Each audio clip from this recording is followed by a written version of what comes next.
इंसानों की दुनिया में कुछ लोग अपने लिए जीते हैं और कुछ लोग होते हैं जो अपने साथ साथ औरों के लिए भी जीते हैं। कुछ लोग दुनिया के में जो संघर्ष करते हैं वो अपना अपने परिवार का पेट पालते हैं, पर ऐसे भी लोग होते हैं जो अपने साथ साथ अपनी थाली में जब भर जाता है तो पड़ोस की थाली में रखने में भी वो समर्थ होते हैं और उसके लिए संघर्ष भी करते हैं। हमने एक बात सोची कि ये जितने भी लोग हैं जो समाज सेवा करते हैं, जो कोई टीचर्स हो, प्रोफेसर हो, समाज सेवी हो या कोई राजनीति या राजनेता हो, कैसा भी व्यक्ति हो सकता है, चाहे छोटे गांव का हो चाहे देश का प्रधानमंत्री हो, ये लोग अपने बारे में जनता को कहना कुछ और चाहते हैं, पर ये जनता समझती कुछ और है। इनको अपनी बात कहने का मौका तक कई बार नहीं मिलता और इस तरीके से ये अपनी छवि को कई बार न चाहते हुए भी खराब करते हैं। इसलिए हमने सोचा कि क्यों ना एक ऐसा शो होस्ट किया जाए जहां पर ये जितने भी समाज सेवी हैं इनको हम लोग बुलाएं, इनसे बात करें, इनसे जाने ये कहते क्या है, करते क्या है, कैसा संघर्ष है इनका। हमारे देखने में लगता है कि बड़ी बड़ी गाड़ियों में घूमते हैं, पर गाड़ियां ऐसे नहीं आती हैं। तो हमने ये तय किया है कि हम आसपास के जितने भी समाज सेवी हैं, जो लोग अच्छा काम करते हैं, उन्हें अपने शो में बुलाएंगे, उनसे बातें करेंगे, जानेंगे, जनता से सीधा संवाद करेंगे कि वो लोग संघर्षशील कैसे बने, कैसे उनके मन में ये विचार आया कि हम लोग इस प्रकार से करें कि हमें अपने साथ साथ औरों का भी भला हो। आज हमारे इस कार्यक्रम के पहले मेहमान राष्ट्रवादी कांग्रेस पार्टी के प्रदेशाध्यक्ष श्रीमान उमेश सिंह जी चंपावत साहब हैं। एक बार जोरदार तालियों से स्वागत करिए। सर, आपका बहुत बहुत स्वागत है, आप पधारिए मंच पर। एक बार जोरदार तरीके से स्वागत करिए चंपावत साहब का मंच पर। आपका बहुत बहुत स्वागत है। विराजी सर, जैसी राजस्थान की परंपरा है हमारी कि हम लोग किसी भी कार्यक्रम में आपका स्वागत तिलक और चावल से करेंगे, तो मैं निवेदन करूंगा कि आप पधारिए, साहब का एक बार स्वागत करिए आप।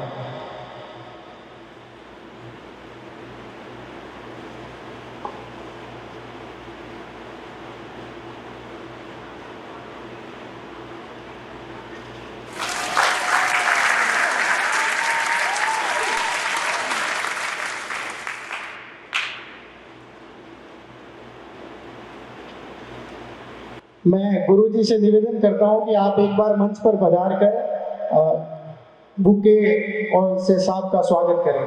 अजदा राम जी।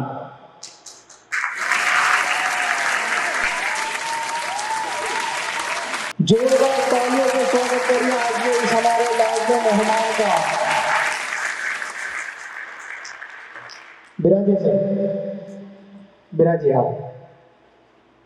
सर, सबसे पहला सवाल हम आपसे पूछते हैं कि आम जनता में ये राय है कि आपका स्वभाव काफ़ी गुस्सैल है, उग्र स्वभाव लेकर घूमते हैं आप, उसके बारे में क्या कहेंगे आप?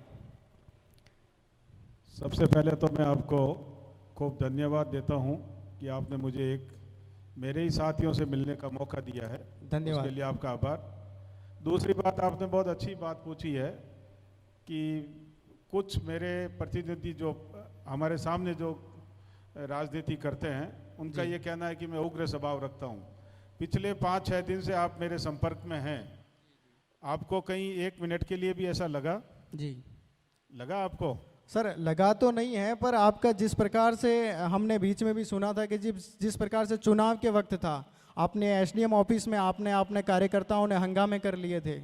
ऐसा था कि मैं जब एसडीएम ऑफिस पहुंचा, प्रजातंत्र का चुनाव हो रहा है जी, और उस चुनाव में 2-2 मंत्री वहां पर 20 लोगों को लेके खड़े हैं, जबकि कानून था एक व्यक्ति के साथ 2 व्यक्ति जा सकते हैं। जी जी। तो मैंने उनसे रिक्वेस्ट की कि आप बाहर जाइए हम लोग अपना फार्म भर रहे हैं, हम लाइन में हैं, आपका काम हो गया, बाहर जाइए। अगर वहाँ एसडीएम, वहाँ के अफसर्स पक्षपात करते हैं जी और दुर्भावनापूर्वक व्यवहार करते हैं तो प्रजातंत्र का अर्थ क्या है? तो हमने तो सिर्फ उनको बाहर जाने के लिए रिक्वेस्ट की थी, जी, जी। लेकिन वो बाहर नहीं गए, तो फिर हमने थोड़ा सा अपना प्रदर्शन किया था, उसमें भी उग्र रूप करके उनको कोई तू मैं गाली बोली हो तो बताइए आप। सर, ये तो आपने बता दिया, मतलब कि हम ये समझे कि इस उग्र जो छवि आपकी बनी हुई है इसमें एक सरल व्यक्ति भी अंदर रहता है। नहीं, जब कभी भी किसी को न्याय दिलाना हो जी। और न्याय प्राप्त करना हो, जी अगर आप अपनी बात नहीं रख सकते हैं जी तो थोड़ी अगर उग्रवाद भी नहीं होगा जी तो ये लिख लें कि आपका कभी भी सुनवाई नहीं होगी और प्रजा के हित में उग्र रूप, अगर प्रजा के विरुद्ध में कोई उग्र रूप करें जी जी तब आप कह सकते हैं कि हम उग्र रूप रखते हैं। जी। सर, जनता ने आपकी बात को सराहा है। सर, दूसरा सवाल मैं आपसे ये पूछता हूँ कि आपने भैरू सिंह जी शेखावत साहब के सामने चुनाव लड़ा था, किन बातों से प्रेरित होकर आपने ये चुनाव लड़ा था? भैरू सिंह साहब के सामने इलेक्शन लड़ने का मुझे बहुत युवा अवस्था में मौका इसलिए मिला और इसलिए मैंने उस मौके को लिया कि वो राजस्थान में राज कर रहे थे और सबसे सीनियर लीडर थे जी और वो गलतियों पे गलतियाँ करते जा रहे थे और बाली के विकास को तो उन्होंने जीरो कर दिया था। जी जी तब मैंने उनके सामने ताल ठोकी थी आके जी कि हमें युवाओं को उनका सामना करना है, कि युवाओं का भविष्य का सवाल था उस समय। जी जी आज तो मैं भी एक एज में जा रहा हूँ, जी। लेकिन यूथ के लिए मैंने लड़ाई लड़ी थी वो। जी। सर, आपकी उस वक्त एज क्या थी? हार्डली मैं 30 साल का रहूँगा। 30-35 साल के थे? 30 साल के 30 करीब साल था। के थे। पर आपने इतनी बड़ी शख्सियत के सामने चुनाव लड़ा उस वक्त भी आप इतने काबिल थे आर्थिक रूप से कि चुनाव लड़ सके? क्योंकि आज तो सुविधाएं हैं, हर कोई व्यक्ति विधानसभा का फॉर्म भर सकता है, पर उस वक्त तो काफ़ी बड़ी बात होती थी। उसको किस नज़रिए से देखते हैं आप? अपना खाली नाम करने के लिए भरा था या वाकई में आप बाली विधानसभा में कुछ सुधार की ज़रूरत महसूस करते थे? नहीं, ऐसा नहीं है। नाम करने के लिए कतई मेरी कोई लालसा नहीं है, आज जी। भी नहीं है, कल भी नहीं है। जी मैं बाली को बहुत नज़दीक से जानता हूँ जी जी सर। और मैं सक्षम था या नहीं था, सक्षम भी हूँ, सक्षम जी। था, सक्षम रखे भगवान। जी जी सर। लेकिन युवाओं को यहाँ पे जो शोषण हो रहा था, जी जिस तरह का कार्यक्रम गढ़ा गया था, उसका जी। सामना करने के लिए मैं आया था और मैं आज तक उसी परिवेश में सामना कर रहा हूँ जी और अभी भी वही जनता के लिए लड़ाई लड़ रहा हूँ। जी। उसके लिए मैं आपको बता सकता हूँ, अभी तक बाली जिला नहीं बना है, जी तो बाली जिला बनाने के लिए मैं 17 तारीख को इस कलेक्टेड और एसडीएम साहब के सामने अपना पक्ष रख रहा हूँ बाली जी। की जनता की तरफ जी से। जी जी सर। इसलिए कई मुद्दे ऐसे थे उस समय, महंगाई बढ़ रही थी, जी जात पात भेदभाव हो रहा था, जी जी उसका सामना करने के लिए मैंने यहाँ अपना पक्ष रखने के लिए जी बाली में से भैरू सिंह साहब के सामने अपना जी जो भी करना चाहिए वो किया था। जी। सर, आपने भैरू सिंह जी के सामने चुनाव लड़ा, उसके बाद सीधा चुनाव आपने अभी लड़ा है विधानसभा में। इतना लंबा वक्त और चुनाव लड़ने के बाद आप वापस जोधपुर रहते हैं, यहाँ पर आप बाली विधानसभा को आपने चुनाव के लिए लड़ा है। आप ये कैसे मानते हैं कि मैं यहाँ रहता नहीं हूँ और यहाँ की जनता मुझे प्रिय बनाए, अपना विधायक माने? पहले तो मैं आपकी बात को सिरे से खारिज करता हूँ। जी मेरा बंगला है, जी मैं यहीं रहता हूँ जी सेला गांव में। पिछले 25 साल से मेरा घर बार परिवार सब है जी जी और समय समय पे आता हूँ जाता हूँ। जी और ऐसा कोई व्यक्ति नहीं होगा बाली या फालना का जी। जो दिल्ली, बॉम्बे, जयपुर, जोधपुर, पाली नहीं जाता हो। जी जी तो वैसे मैं भी यहाँ का निवासी हूँ और बाहर जाता हूँ और आता हूँ, जी इसलिए ये तो एक फैलाई हुई बात है। जी जी और जब भी प्रजा को, जी मेरे साथियों को जी या गरीब व्यक्ति को जी जरूरत पड़ी है तो मैं वहाँ जाके हमेशा खड़ा रहा हूँ। जी जी इसलिए यहाँ रहना या बाहर रहना फर्क जब ही पड़ता है जी। तब आप पब्लिक के लिए खड़े हैं या नहीं। रात को 2 बजे काम पड़ा है तो भी हम खड़े हैं, दिन में 12 बजे भी हम उनके लिए खड़े हैं। जी। सर, इतनी पार्टियां थी आपके सामने, आपने एनसीपी को चुना, ऐसा क्या खास लगा उसमें? इसमें एक बात थी कि मैं यूथ अध्यक्ष था गुजरात प्रदेश का कांग्रेस का, जी जी सर। और उसी समय मैं यहाँ के बाली के संपर्क में बहुत था। जी बाली के साथ जो अन्याय हो रहा था उसको लड़ने आया। जी यहाँ की प्रजा ने मुझे बहुत प्यार दिया। जी यहाँ के लोगों ने इतने वोट दिए, आप सोच नहीं सकते कि Bhairu Singh ji literally first round में हार गए थे काउंटिंग में, जी जी रिकाउंटिंग में वापस उनको जिताया गया। जी लेकिन उसके बाद में कुछ कमजोरी आई कांग्रेस में जी। कि कांग्रेस ने मुझे टिकट नहीं दिया, अच्छा। और उसका परिणाम ये जो भी आप देख रहे हैं जी जी कि सर। बाली का विकास नहीं हुआ। लेकिन जब भी मुझे मौका मिलता था मैं जी। कांग्रेस से ही खड़ा होना चाहता था, जी और कांग्रेस ने मुझे डिनाई किया। जी और जब कांग्रेस ने समझौता करके वापस मौका दिया जी तो मैं सिर्फ कांग्रेस में ही था, कांग्रेस के साथ ही हूँ, जी। कांग्रेस के गठबंधन से जी बाली की जनता के लिए सेवा में आया। मैंने और कहीं से भी इलेक्शन नहीं लड़ा। जी अगर मैं चाहता तो कई जगहों से मेरे को ऑफर थी, जी लेकिन मैं जात पात में विश्वास नहीं करता, इसलिए बीजेपी में भी कभी नहीं गया। जी।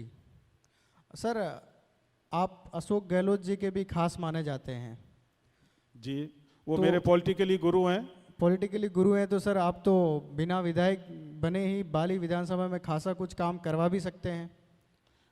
देखिए, बाली विधानसभा को अगर काम कराया है जी तो मैं आपको ऑन ऑथ कहता हूँ, सब बैठे हैं, जी आदिवासी एरिया से आप शुरू करो। 20 साल पहले हाईएस्ट स्कूल है जी वहाँ पे मैंने बनवाई थी, जी। गहलोत साहब खुद पधारे थे, जी और 50,000 आदिवासी इकट्ठे हुए थे। जी उनके लिए हॉस्टल भी खोला गया था। जी सबसे ज़्यादा जी बाली कॉन्स्टिट्यूंसी में 100 स्कूल्स को क्रमोन्नत किया था, अच्छा जिसके लिए लोगों ने कोर्ट हाई कोर्ट तक गए थे कि बाली को इतना क्यों मिला राजस्थान में। जी। एक बार जोरदार तालियां बजाइए उनके प्रयास के फैक्ट लिए। है, इसको आप आरटीआई लगा के निकाल सकते हैं, आरटीआई के द्वारा। जी जी जी इसके बाद में ये फालना डिपो मैंने खुलवाया था, जी फालना पुलिस स्टेशन मैंने करवाया था। जी मैंने उस समय में जी हारे हुए एमएलए के रूप में जो काम किए हैं जी जी वो 25-30 साल से भाई पुष्पेंद्र सिंह जी ने, जीते हुए एमएलए ने एक काम गिना दे,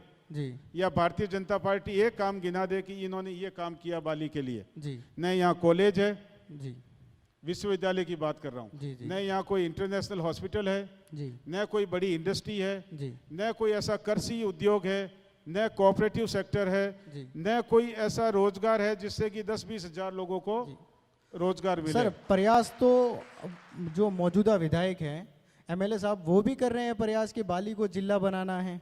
आइए, अगर जिला बनाना है तो वो तो मंत्री रहे हैं, जी 25 साल से एमएलए रहे जी। हैं, उन्होंने कहाँ प्रदर्शन किया, कब सड़कों पे धरने दिए हैं, वो बताएं हमें। जी। सर उसके लिए देखिए, जिला बनाने के लिए जिले की जो सुविधाएं होती है वैसा वो क्षेत्र होना भी चाहिए। जैसे कि वो एक मांग और कर रहे हैं, अच्छी मांग है कि 100 बेडेड हॉस्पिटल का अस्पताल अपने बाली में होना चाहिए, वो ये मांग लेकर भी चलते हैं। उन्होंने काफ़ी, अगर मैं मगरा बेल्ट की बात करूं, पहाड़ी क्षेत्र की, वहाँ पर उन्होंने काफ़ी बिजली की व्यवस्थाएं उन लोगों के लिए करवाई हैं, और वहाँ के लोग उन विकास तो करवाया है, इस बात से अपन नकारा नहीं कर सकते कि 25 साल उन्होंने ऐसे गंवाए हैं, क्योंकि उन्होंने पहाड़ी क्षेत्र में लाइट तक नहीं थी जिनके घरों में, वो लाइट तक दिलवाई हैं।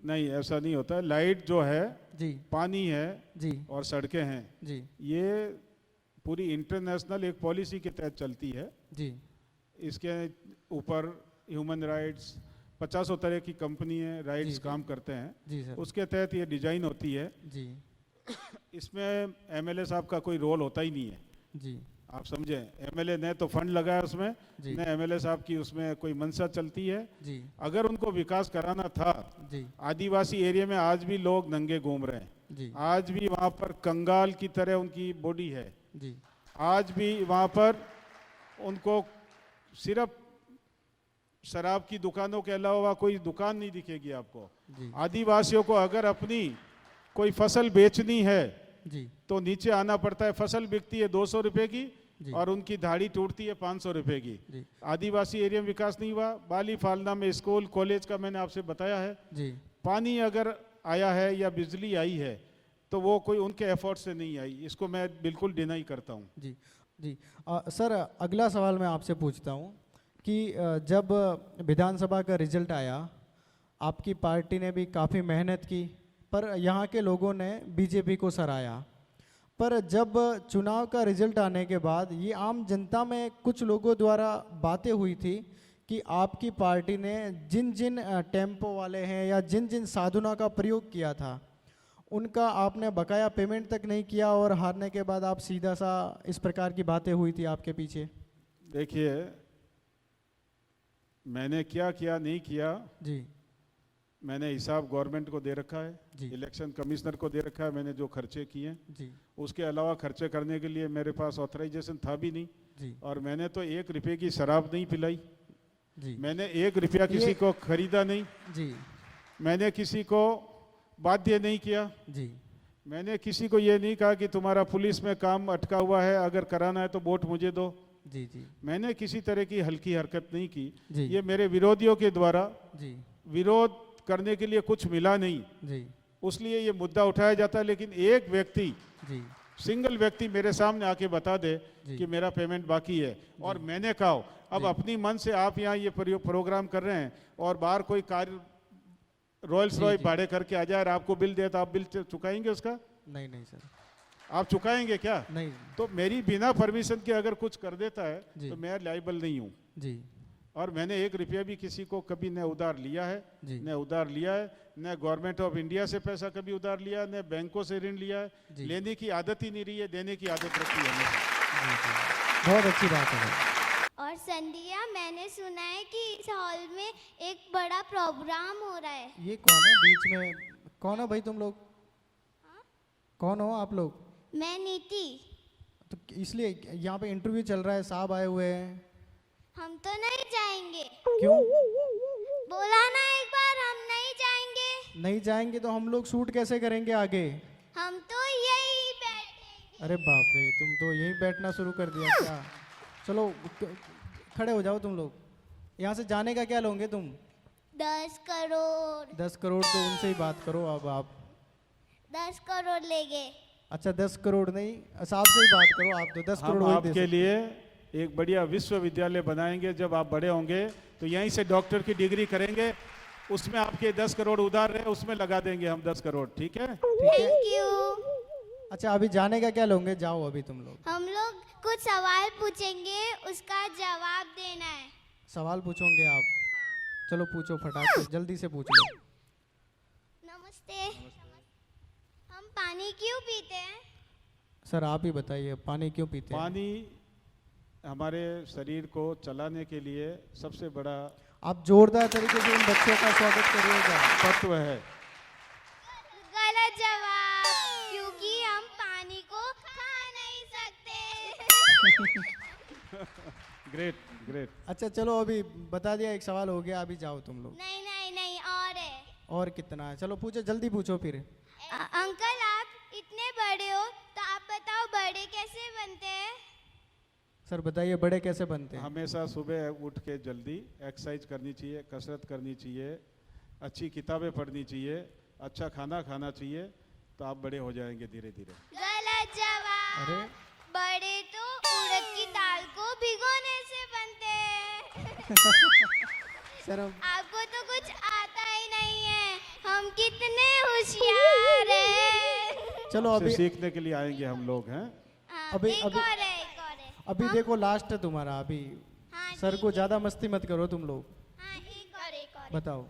ऐसी कौन सी सब्जी है जिसमें ताला और चाबी दोनों आते हैं? सर आप बता दीजिए अब बाद में देंगे सर। चलो आप ही बता दो अभी।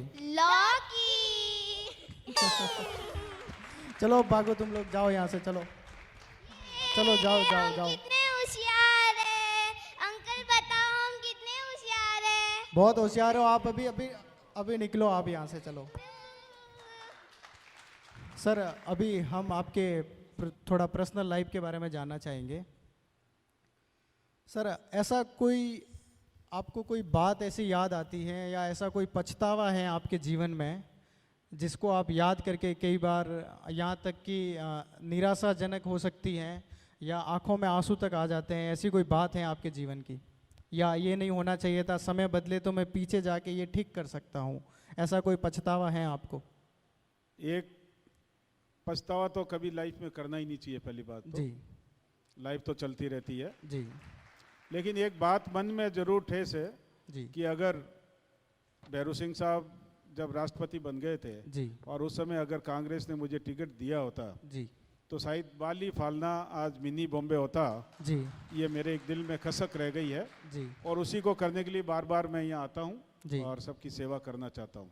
जी सर, सुना है कि आपने गुजरात में सबसे पहले 5 स्टार होटल बनाकर गुजरात को तोहफा जी, दिया था। जी। उस वक्त शायद आपकी उम्र भी बहुत कम थी, मेरे जितनी उम्र होगी 31 साल की।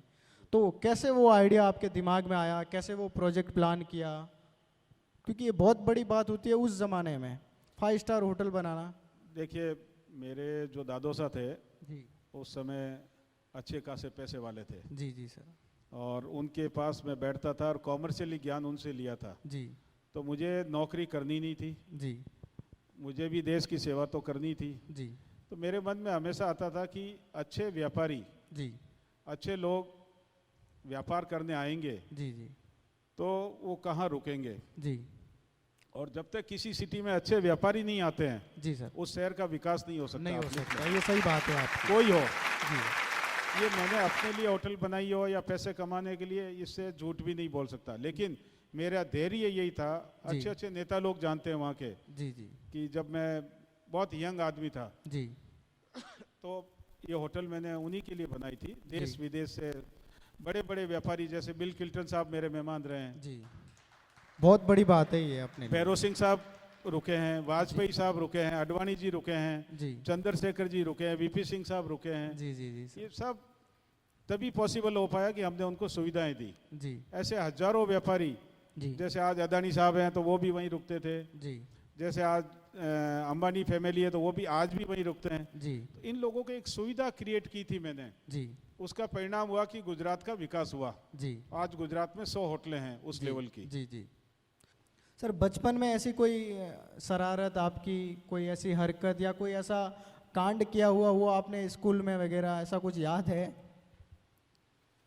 मैं स्कूल में एक अच्छा प्लेयर था, किंग जॉर्ज स्कूल में पढ़ा हूँ, जो राजस्थान की क्या इंडिया की बेस्ट स्कूल है जी। अजमेर में, किंग जॉर्ज। जी वो से भी तगड़ी स्कूल है वो। जी जी सर। वहाँ मैं एक थोड़ा एक दो दफ़े कुछ प्रिंसिपल साहब से मेरी खटपट हुई थी, जी तो मुझे मदार पहाड़ पे चढ़ने के लिए बोला जाता था। अच्छा। आप अजमेर से अगर वाकिफ हो जी तो बहुत ऊंचाई है। जी तो ऐसी कई सजाएं मैंने ली है जी। मेरे प्रिंसिपल साहब से। मतलब आपने भी पूरे कर्म कांड कर ही रखे हैं सर, बचपन वाले। बचपन ही होना चाहिए, क्यों नहीं होना चाहिए। जी सर, लॉकडाउन जब लगा था तब आपकी पार्टी ने बाली विधानसभा में क्या क्या सेवाएं दी थी? आपके कार्यकर्ताओं ने क्या किया? बाली विधानसभा में मेरी पार्टी को सेवाएं देने का मौका मिला। जी उसमें खाली एनसीपी नहीं है, मेरी पार्टी जब कहते हैं तो कांग्रेस भी है जी और एनसीपी, क्यों हम गठबंधन में हैं। जी हम दोनों ने मिलकर के जी एक चीज़ पक्की कर दी थी जी। कि कोई भूखा ना सोए। अच्छा। और अगर कोई भी बाली फालना का व्यक्ति ये कह दे, जी 180 गांव है शायद हमारे, जी जी कि यहाँ कोई आदमी भूखा सोया, तो मैं बताऊं कि हमने सेवा नहीं की, हमने पूरी सेवा की है। जी। सिंगल आदमी नहीं कह सकता हम भूखे सोए। अच्छा। ये सरकार की भी व्यवस्थाएं थी जी और यहाँ के अफसरों की भी बड़ी सराहनीय सेवाएं थी जी और यहाँ की प्रजा ने भी बहुत सेवा की थी। जी। यहाँ के साधु संतों ने, मौलवियों ने भी सेवा की थी। जी इसलिए सब पूरी समाज ने मिलकर सेवा की, तब जाके ये सेवा पूरी हुई है। जी मैं अकेले ने कुछ किया वैसा नहीं हो सकता। जी सर, लॉकडाउन जब लगा था, आपकी राय में क्या लॉकडाउन लगा सही था या गलत था?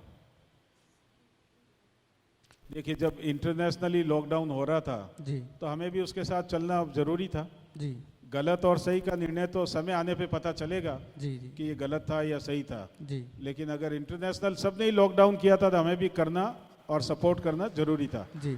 अभी जनता में से कोई सवाल पूछना चाहेगा? हाथ खड़ा करिए जो साहब से बात करना चाहता है। मैं साहब से निवेदन करता हूं कि कांग्रेस जो पार्टी है जी वो बहुत ही पुरानी पार्टी है और गरीबों की पार्टी है। जी क्योंकि कुछ लोग ऐसे होते हैं जी जो पार्टी का नाम खराब करते हैं। जी तो मैं साहब से निवेदन करता हूं कि हकीकत में पार्टी ऐसी है या नहीं। जी, मतलब आप ये पूछना चाह रहे हैं कि कुछ लोग खाली पार्टी को बदनाम कर रहे हैं और जो आरोप लगा रहे हैं वैसी पार्टी है या नहीं? हाँ। सर क्या कहेंगे आप? पार्टी कभी खराब नहीं होती है, कोई भी पार्टी हो, पार्टी के कुछ कार्यकर्ता जैसे अपने बोरी में अनाज बीनते हैं, जब 2-4 कंकर निकलते हैं ना, जी वैसे कुछ हर एक पार्टी में जी कंकर होते हैं और उनके कारण पार्टी बदनाम होती है और उसी से इलेक्शन हारते हैं और उसी से वापस जीतते हैं। जी। और कोई भैया? श्रीमान, मैं आपसे सवाल ये करना चाहता हूँ कि जी आप इतने ईमानदार, वफादार और जिम्मेवार क्यों हैं? सर, आपकी बात बिल्कुल सटीक है या नहीं ये तो प्रजा ही जानती है, लेकिन अगर आप मुझे ईमानदार मानते हैं जी तो मेरे लिए गर्व की बात है। जी, एक और बार मैं तालियां बता दीजिए इस बात पर। मैं क्यों ईमानदार हूँ? क्योंकि मेरा हर तरह से दिल, दिमाग, हर धन दौलत से भरा हुआ है। जी मैंने जीता भोगा है, किसी को नहीं मिला होगा अच्छा मौका। मैंने मेरे दादा के टाइम से लेके, दादाजी का लेके आज तक सुख सुविधाओं में पला हूँ, इसलिए अब देने के अलावा मेरे पास कुछ है ही नहीं। मैं देना ही देना चाहता हूँ, लेना कुछ नहीं चाहता। और कोई भाई जो सवाल पूछना चाहे? सर, मेरा एक सवाल है कि सर पहले आप होटल लाइंस में थे, फिर आपका राजनीति में आने का मेन कारण क्या रहा है? राजनीति में आने का मेन कारण? होटल लाइन व्यापार हर व्यक्ति को करना चाहिए अपने रोजगार के लिए, लेकिन जब आपके पास में आपकी थाली भर जाए जी, तो दूसरों की थाली में परोसने के लिए भी बाहर आना ये चाहिए। बहुत समाज अच्छी में बात कही है इन्होंने अपने आप में, बहुत अच्छी बात कही। सवाल भी आपने अच्छा पूछा है। और कोई भाई? सर, मेरा आपसे एक सवाल है कि आपने बाली विधानसभा में सबके लिए सोचा है, लेकिन हमारे स्टूडेंट के लिए आपने जो सोचा है विश्वविद्यालय बनाने का, तो वो सर किस लेवल की होगी और उनमें शिक्षा प्रणाली कैसी होगी सर? जी सबसे पहले तो आपको बता दूं, जी एसडीएम साहब से मैंने कई मीटिंगें की है जी कि एक स्पोर्ट्स के लिए बड़ा स्टेडियम बनाया जाए, जिसके लिए मैंने अहमदाबाद के बहुत बड़े कॉर्पोरेट सेक्टर को तैयार कर लिया है। पैसे लगाने को वो तैयार है और ज़मीन सरकार को देनी है, उसके लिए मैं पूरा जी जान से लगा हुआ हूँ। दूसरी बात, मेरे मन में बहुत बड़ी एक क्या कहनी चाहिए धकस है कि बाली फालना के अंदर अगर विश्वविद्यालय ना खुले तो हमारा यहाँ रहना ही मूर्खतापूर्ण का कार्य है। उसके लिए आप कुछ ही दिनों में देखेंगे विश्वविद्यालय की घोषणा होगी, कोई ग्रुप आके विश्वविद्यालय खोलेगा। ठीक। दूसरा और कोई सवाल? अभी आपने बोला कि महिलाओं के लिए रोजगार होगा, तो वो आपकी पार्टी आएगी जब होगा कि मतलब कि अभी से? ये कह रहे हैं सर कि आपने कहा कि महिलाओं के लिए भी रोजगार के अवसर खुलेंगे, तो ये आपकी पार्टी जब जीत जाएगी तब होगा या आप इसमें भी प्रयास कर रहे हैं? नहीं, ऐसा नहीं है, जीत हार हमें नहीं चाहिए, हमें आपका प्यार चाहिए। अभी से होगा जी।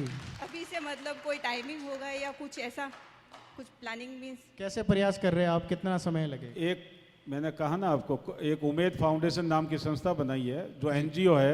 एनजीओ के तहत हम जितना भी आप पापड़, खींचिया, अपने अम्ब्रेला, छत्ता उद्योग, ऐसे 20 उद्योगों को हमने शामिल किया है, जो घर बैठे हम उनको रॉ मटेरियल देंगे, वो अपनी लेबर करेंगे और वो लौटा देंगे हमें, ताकि उनको बेचने भी नहीं जाना है कहीं, उनको स्टॉक भी नहीं रखना है, उनकी कोई लाइबिलिटी भी नहीं बनेगी, उनको घर बैठे पैसा मिलेगा। जैसे विडो लेडीज हैं जिनके हस्बैंड काम नहीं कर सकते हैं, जिनकी हस्बैंड अपंग हैं या जिनके घर में कोई और समस्या है, उन महिलाओं को प्रथम लेंगे और बाकी सभी को लेंगे साथ में। जी सर, मैं आप सभी के लिए भी एक बात बता देता हूँ, आपके ज्ञान के लिए भी बताता हूँ कि अभी जो सवाल किया है, इनका नाम अरुणा जी है। इन्होंने जब कोरोना लॉकडाउन लगा था तब पीपी किट पाली जिले में ज़्यादातर जिन्होंने बनाए थे उन 10 लोगों में इनका नाम भी था, और इन्होंने भी हॉस्पिटल में वगैरह बनाकर अपने घर पे लोगों को सर्वे किया था सर। खूब खूब आभार, साधुवाद आपको। जी और कोई सवाल करना चाहेगा आप में से? सर, मैं भाई साहब को ये निवेदन करना चाहती हूँ कि हमारे बाली अस्पताल में गायनिक डॉक्टर नहीं है सर, लेडीज डॉक्टर नहीं है और सोनोग्राफी भी नहीं है, तो तहसील पे तो होना चाहिए। लोगों को प्राइवेट में जाना पड़ता है, लोगों को, औरतों को बहुत तकलीफ आती है सर। ये हमारे देश का दुर्भाग्य है कि हम बच्चों को डॉक्टर बनाते हैं, बच्चियों को डॉक्टर बनाते हैं, उनके ऊपर गवर्नमेंट के करोड़ों रुपए खर्च होते हैं, लेकिन वही बच्चे और बच्चियाँ गांव में रह के या छोटे शहर में रह के सेवाएँ नहीं देना चाहती है, ये मैं इसको दुर्भाग्य ही कहूँगा। लेकिन हमारी जो जवाबदारी है उसको हम निभाएंगे और जल्दी से जल्दी डॉक्टर लाने की व्यवस्था करेंगे। धन्यवाद सर। और कोई सवाल पूछना चाहेंगे आप? नमस्कार, श्रीमान जी से यह सवाल है कि हमारे बाली क्षेत्र की काफ़ी कुछ लड़कियां 100 से ऊपर जो आज भी लापता है, उनके लिए क्या व्यवस्था हो सकती है सर, जिनके माँ बाप आज भी रो रो कर एक एक आंसू पी रहे हैं सर? आपने क्या बोला, वापस बोला? सर, जो बच्चियां हैं आज तक लापता है 100 से ऊपर बाली क्षेत्र में, उनको घर लाने या उनको सुरक्षित वापस माँ बाप तक पहुंचाने की कोई व्यवस्था हो सकती है क्या सर? बहुत अच्छा सवाल है आपका। ये सवाल नहीं है, ये एक समाज को आईना दिखाने जैसा है कि समाज का आईना क्या है। हम बहुत शर्मिंदे हैं, जो भी जनता की सेवा करते हैं या ऑफिसर्स हैं या नेता हैं, ऐसी घटनाएं पहली बात तो होनी नहीं चाहिए।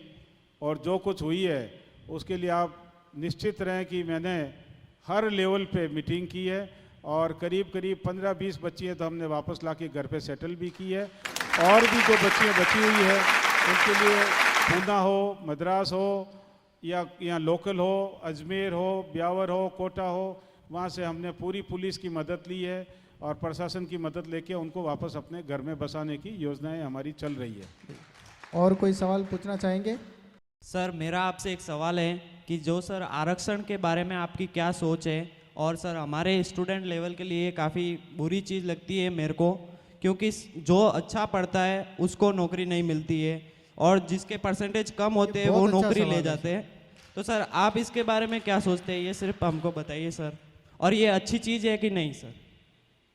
देखिए, मेरी सोच कुछ और हो सकती है, लेकिन जब सामाजिक सोच होती है तो जो समाज में पिछड़े हुए लोग हैं उनको हमेशा साथ मिलना चाहिए और मिलता रहना चाहिए। तो सर शिक्षा में ऐसा भेदभाव क्यों सर? क्योंकि सर एक आरक्षण की वजह से सर जो टॉप किया हुआ लड़का जनरल से होता है और सर सबसे लो वाला लड़का जो उस नौकरी के लिए काबिल नहीं होता है उसको सर वो नौकरी मिल जाती है और अच्छे परसेंटेज वाला लड़का पीछे रह जाता है सर। यहाँ एक संत महात्मा जी भी विराजे हैं, भजनाराम जी, उनको साक्षी रख के हम बात कर सकते हैं कि हमारे शास्त्रों में लिखा हुआ है। आपकी दर्द को मैं समझता हूँ, आप क्या कहना चाहते हैं, आप युवा हैं, लेकिन शास्त्रों में लिखा हुआ है कि जब आप बड़े हो तो जो सबसे चली कैटेगरी में या जो पीछे रह गए हैं उनको हाथ बढ़ा के अपने पास बैठाना चाहिए और अपने बच्चे को हो सकता है थोड़ा दूर बैठाना पड़े थोड़े टाइम के लिए, तो उसको दूर बैठना चाहिए। मैं आपकी भावनाओं को सहमत हूँ, लेकिन हमारे शास्त्रोक्त ये है, इसलिए हम सबको थोड़ी हिम्मत रखनी है, वो भी हमारे लेवल पे आ जाएं तब हम इसके ऊपर चर्चा करेंगे। और कोई सवाल पूछना चाहेंगे आप में से? चंपावत साहब, अब इस बाली की समस्या की बात सबने अपने मुंह से रखी आपके लिए, लेकिन जिस गौ माता को हमने 33 करोड़ देवता का दर्जा दे रखा है जी, उस गौ माता के लिए आपने भी देखा होगा क्या दशा है गाय की। गोचर भूमि जो गाय माता के लिए है, आज तब भी गाय माता बहुत दुखी है आज के समय में। उसके लिए क्या करेंगे आपका सर? क्या प्लान है? आपका ये सवाल पूछना समाज के लिए बहुत हितवर्धक है, समाज के लिए ज़रूरी है। आपने क्वेश्चन पूछा है, लेकिन मैं आपसे एक अर्ज करता हूँ। मैंने एक मांग उठाई हुई है और काफ़ी टाइम से काम कर रहा हूँ और उसके लिए पैदल यात्रा करने वाला हूँ बहुत जल्दी, कि गो अभयारण्य होने चाहिए। जैसे शेर चीते पालने के लिए अगर हम अभयारण्य बना रहे हैं जी, जबकि अभयारण्य का मतलब क्या होता है? अभय होके घूमना, भय मुक्त होना। शेर चीते तो ऑलरेडी भय में है ही नहीं, वो तो भय मुक्त है, उनसे तो हम भय में रहते हैं। लेकिन जो गाय भय में है, जो गाय डर में है, गाय की जो जिंदगी खतरे में है, उसको अभयारण्य नहीं मिल रहा है। इसलिए गो अभयारण्य हमने गवर्नमेंट से प्रार्थना की है, अपील की है कि जहाँ जहाँ भी शेर चीते पाले जा रहे हैं उसमें से आधी जमीन गो अभ्यारण्य के लिए दे दी जाए, ताकि गाय वहाँ विचरण कर सके और अभय होकर के अपना जीवन बिता सके। जी राजू। हाँ आया साहब, पगार तो दी नहीं जाती, सारा दिन राजू राजू। क्या है साहब आए, ऐसे क्या आया अरे तू? साहब मैं आपका बहुत बड़ा फैन हूँ, मेरे सर पे हाथ रख दीजिए, मेरा बेड़ा पार हो जाएगा। जी पता नहीं इनके घर पे मेरी नौकरी कैसे लग गई। सर आपके लिए कुछ ठंडा चाय, काजू बादाम। सर कुछ सेवा, एक काम करो, साहब के लिए बादाम ले आओ, मेरे लिए काजू ले आओ, जाओ। पगार दी नहीं जाती, काजू खाने हैं बैठ के। सुनो, मैं तो काजू बादाम खाता नहीं हूँ, अपना टिफिन भी साथ लेके चलता हूँ। जी सर। आप लोगों के लिए मैं क्या कर सकता हूँ वो बताओ मुझे आप। सर हमारे तो हो गया। क्या हो गया? इसको सर नौकरी पे रखा मैंने, और ये हर बार पगार मांगता है। अब मैं पगार कहाँ से दूँ सर, मैं तो इंटरव्यू करता घूमता हूँ। पगार तो आपको देनी चाहिए। देनी चाहिए और मैं देनी पड़ेगी। देखता हूँ सर। नहीं देंगे तो हम इनके साथ में आपके यहाँ फिर धरने पे बैठेंगे। जी